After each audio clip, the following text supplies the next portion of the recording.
fresh political controversy has erupted in West Bengal after the Trinamool Congress accused BJP supporters of using a bulldozer to demolish niche shops near Kolkata's New Market area during post-election victory celebrations. The alleged incident took place on the night of May 5th, a day after the BJP registered a massive victory in the West Bengal Assembly elections by winning 207 seats in the 294-member House, ending the TMC's 15-year rule in the state. The TMC claimed that BJP supporters vandalized shops and a local Trinamool Congress office during the celebrations.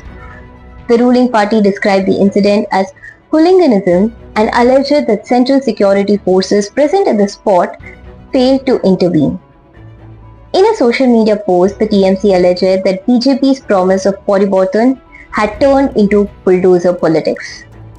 The party also linked the incident to the BJP's repeated use of the phrase bulldozer justice during the election campaign, especially by Uttar Pradesh Chief Minister Yogi Adityanath.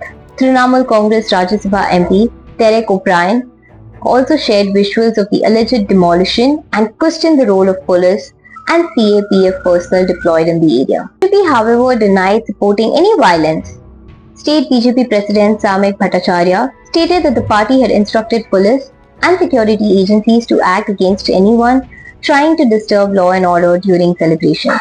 Meanwhile, Kolkata police maintained that security personnel were present during the gathering and said no major untoward incident had taken place.